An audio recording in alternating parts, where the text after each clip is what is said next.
Sometimes the only way to stop being invisible is to become someone no one dares to overlook. The night Elara Moss turned 26, her stepbrother handed her over to a stranger in exchange for a debt she hadn't known existed. It was raining. That part she remembered clearly.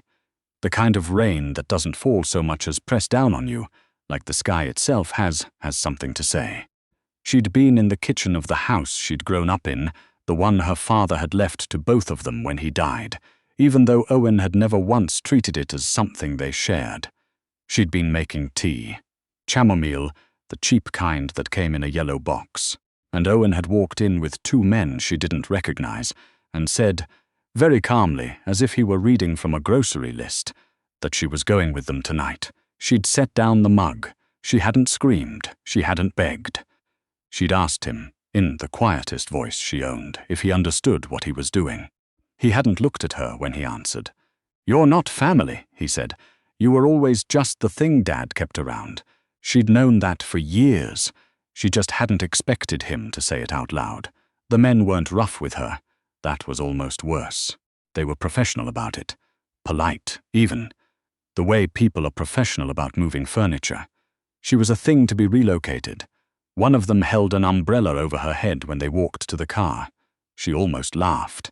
The drive took 40 minutes. She counted the turns out of habit. She'd always been good with numbers, with patterns, with the quiet logic of things that added up. Left, right, straight for a long time, then a gate that buzzed open. A house that was less a house than an argument about what houses could be. Stone and glass and light, the kind of building that said money so loudly it had stopped caring whether anyone heard. Inside, they put her in a room with 2 chairs and a lamp that cost more than her monthly rent. They left without a word. She sat in one of the chairs. She didn't touch the lamp. She was still sitting there an hour later when the door opened. He was tall. That was the first thing. Then older than she'd expected, somewhere in the territory of 40, with the kind of face that had been through weather. Not ugly, not handsome in any way that asked for anything. Just settled. Like a thing that has decided what it is and stopped negotiating. He wore a dark suit, no tie, the collar button undone. There was a scar along his jaw that disappeared into the short growth of beard. He looked at her the way she imagined accountants looked at balance sheets they hadn't expected to find discrepancies in. "You're the collateral," he said. It wasn't a question. "Apparently," she said. He was quiet for a moment. Then he pulled the second chair out from the table, reversed it, and sat down with his arms folded over the back, like they were going to have a meeting. "Your stepbrother's debt," he said. 430,000. He's been short for 8 months. I didn't know about the debt. I know. Then why am I here?"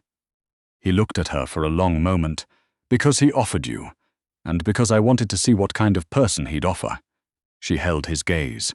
Her hands were completely still in her lap. She'd trained herself out of fidgeting years ago, when she'd understood that in rooms where she didn't belong, stillness was the closest thing to armor. "And?" she said. "And," he said, "you're not what I expected." His name, she would learn, was Harker. Just Harker, no first name offered, no explanation given. He ran things in this city the way the city's infrastructure ran things. Invisibly, completely, with devastating consequence when something went wrong. The men who worked for him moved like water around obstacles. The house ran on a schedule she couldn't see but could feel, like a current under cold water. For the first 3 days, no one told her what she was supposed to do. She used the time to observe. The kitchen staff arrived at 5:40 every morning. The security rotation changed every 6 hours. Deliveries came Tuesdays and Fridays.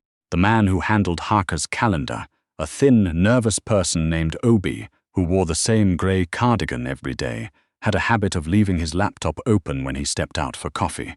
Elara didn't touch it, but she noticed, on the 4th day, a woman named Ressa came to see her. Ressa was maybe 50, with silver hair pulled back so tightly it seemed like a structural decision, and she managed the household's accounts with the energy of someone who had long ago made peace with the fact that everything was either correct or it wasn't. "Harker says you work with numbers," Ressa said, standing in the doorway of the room Elara had been given. "I did," Elara said, Bookkeeping, mostly. Some forensic accounting. I had a job at a firm until my stepbrother decided my presence at the family address was a larger asset than my continued employment. Ressa looked at her for a moment. Come with me. The office Ressa worked from was a controlled disaster. Paper everywhere, 3 monitors, a whiteboard covered in shorthand that Elara needed 30 seconds to decode. The accounts were meticulous in their record-keeping and catastrophic in their architecture. 3 separate ledgers for what should have been one system. Cash flow projections built on assumptions so optimistic they were almost fiction. Elara sat down and looked at it for a long time. "Who set this up?" she asked. "Someone who no longer works here," Ressa said in a tone that did not invite follow-up questions. "Can I?" Elara stopped herself. "Would it be useful if I pointed out a few things?" Ressa set down her coffee. "Point." She pointed. She kept going for 2 hours. Ressa made notes. Neither of them spoke about anything other than the numbers. When Elara finally stopped, Ressa looked at what they'd covered and then looked at her. "I'll talk to Harker," was all she said. She didn't see him again until that Friday. She was in the garden, which was the one place no one seemed to mind her wandering. Walled on 3 sides. A formal layout. Everything geometric and controlled. She'd been sitting on a bench in the corner, not thinking about anything in particular, when she heard the door and looked up. He stood a few feet away, hands in his pockets. The evening light was doing something complicated with the shadows along the wall. "Ressa says you found a gap in the operating accounts," he said. 3 gaps. 2 were unintentional. 1 wasn't. He was quiet. "The unintentional ones are easy to correct," she said. "The other one, you'd want to think carefully about how you handle it. Whoever set it up was patient about it. Small amounts, long timeline. The kind of thing that only shows up if you're looking at the aggregate across a specific window. Were you looking for it?" "No," she said. "I was bored." Something moved across his face. Not quite amusement, more like recognition. "What else do you do?" he said. "When you're bored," she thought about it. "I used to run trail routes. I was working toward a paralegal certificate before everything fell apart. I read dense things that put other people to sleep." She paused. "I'm very good at being left alone. I noticed," he said. He sat down on the other end of the bench. "Not close, just in the same space. Owen took the house," she said. It wasn't something she'd planned to say. It came out the way things do when you've been carrying them too long. "After my father died, the will left it to both of us jointly, but he found a lawyer willing to argue I'd forfeited my claim when I moved out for school. I didn't have money for a counter-argument." She looked at the wall. "He ran through my father's savings in 14 months. I don't know what he spent it on. I stopped keeping track.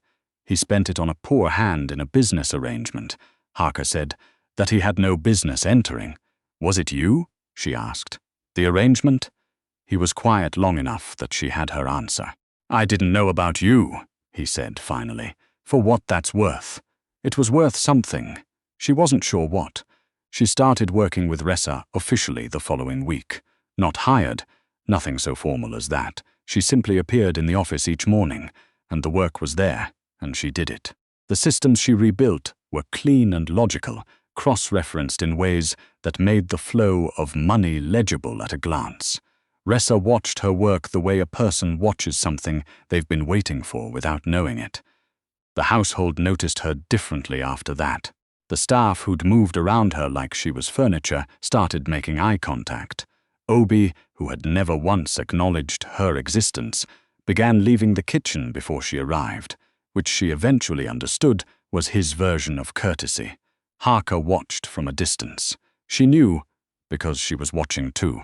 The thing about living in proximity to someone powerful is that you learn to read the room before the room tells you anything. She learned the particular quality of silence that meant something was wrong.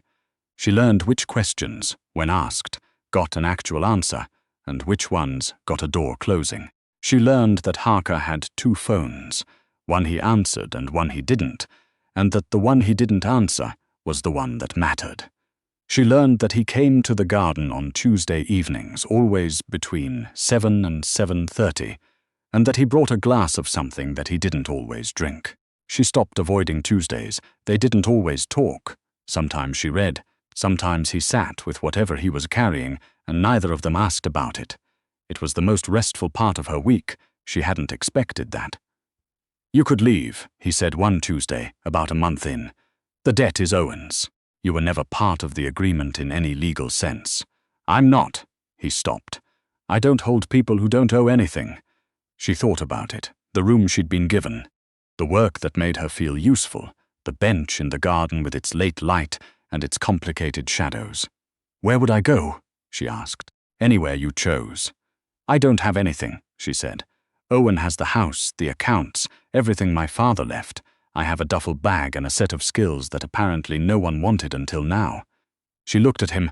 "If I leave, I go back to starting over. If you stay, he said carefully, it should be a choice, not a default." She was quiet for a long time. A bird moved somewhere in the dark beyond the wall. "Then I choose to stay," she said. For now, he agreed. She didn't think about it as romance. That would have been absurd. She thought about it as geometry. The way two lines that aren't parallel will eventually meet, given enough space and time. She kept working. He kept his distance. The distance got smaller by degrees so gradual she almost didn't notice until the day he sat down on the bench and it wasn't on the other end. She noticed. She didn't say anything, neither did he. There was a night in November when the household went tense in a way she'd never felt before. Men who didn't usually appear inside the house appeared. Phone calls happened in rooms with closed doors. Ressa put away the accounts and sat with her hands folded and said nothing, which was the most alarming thing Elara had ever witnessed. Harker came to find her. In the kitchen, of all places. She'd been making tea again, chamomile again, the same yellow box she'd bought herself when she'd finally been given an allowance she'd spent entirely on groceries she chose herself. "There's going to be a difficult night," he said. "How difficult?" He looked at the mug in her hand. "Go to your room. Lock it. Don't open it for anyone but me or Ressa. Are you going to be—" "Go," he said. Not harshly, but completely. She went. She sat in her room for 4 hours and did not sleep and listened to the house. Sounds traveled differently in crisis. Footsteps were heavier, silences longer. Twice she heard something that might have been shouting, far away. Once she was almost certain she heard a door break. At 2 in the morning, she heard a knock. She opened it. Harker was standing there. He had a cut above his left eye that someone had taped up badly, and there was blood on his sleeve that was not, she thought, his own. He looked at her in a way that asked a question without asking it. She stepped back from the door. He came in and sat on the chair by the window and was quiet. She went to the bathroom and came back with the real first aid kit she'd located in the 3rd week and restocked in the 4th, because the one in the hall was decorative.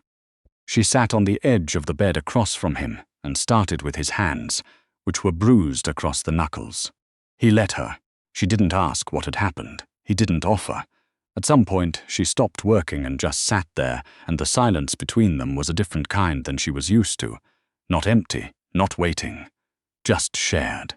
"You restocked the kit," he said finally. "The original one had expired gauze and no antiseptic. You've been here 4 months, I noticed in the 1st week." He looked at her for a long moment. "Elara," he said. It was the first time he'd used her name. She realized then that he'd been using it in his head, that it had been waiting there, filed away, used privately the way he kept most things. "I know," she said. She didn't know exactly what she knew, but she knew it was true. She found out what Owen had been doing the following month, from a file Harker left open on the desk in the study. Not by accident, she thought. Not exactly an invitation either, something in between. He'd found a second buyer for the house, while it was still jointly titled. While the legal contest was still technically unresolved. He'd taken a deposit, planned to disappear, planned to leave her name on a liability she'd had no part in creating. She read the file twice, then she closed it. She went to find Harker. He was in the room he used as an office, on the phone. He looked up when she came in. She sat in the chair across from his desk and waited. He wrapped up the call in under 2 minutes, which she was beginning to understand was something he did when she came in the room. "Owen," she said. "Yes." He was going to take the deposit and leave me with the legal exposure. Yes. She was quiet. She'd thought when she finally knew the full shape of it that she would feel something dramatic. Rage, maybe. Or grief. Instead, she felt something closer to the completion of an equation, the final number that made everything else make sense. "What happens to him?" she asked. Harker laced his fingers on the desk. "What do you want to happen?" She thought about it carefully. Not quickly. She thought about her father's house and the yellow box of tea and the 14 months it had taken Owen to turn a life into a debt. "I want the house back," she said. "I want the records corrected. I want him to understand that what he sold had a price he didn't calculate." She paused. "I don't want him dead. I want him small, the way he made me small. For a long time." Harker looked at her for a moment with something she would eventually learn to recognize as the thing that came after respect. "That's a solvable problem," he said. "It took 12 days. She didn't ask for details." When it was done, Harker told her that Owen had signed over his contested claim to the property, vacated the premises, and agreed to a repayment structure for the original debt that would occupy him, conservatively, for the next several decades. His lawyer, the one who'd argued her out of her inheritance, had been quietly reported to the state bar on 3 separate grounds, all of them legitimate. She stood in the garden and let the information settle into her. "You could move back," Harker said from the doorway, "if that's what you want." She turned around. He was standing with his hands in his pockets and the evening light doing its thing with the shadows, the same way it had been doing since the first Friday she'd watched him from this bench. "It's a house," she said. "It has walls and a roof." "It doesn't have." She stopped. "Doesn't have what?" She looked at the garden, the geometric hedges, the bench in the corner, the door he was standing in. "I'll think about it," she said. "Take your time," he said. She didn't take very long. There are things she would tell anyone who asks, and things she keeps. She keeps the night in the kitchen when Owen said the sentence she'd always known was coming. She keeps the drive in the rain, the 40 minutes of left and right and straight, the umbrella she almost laughed at. She keeps the first time Harker said her name and the silence after. What she tells is simpler. She tells it like this. She came in as a number in someone else's ledger. She left as the one holding the pen.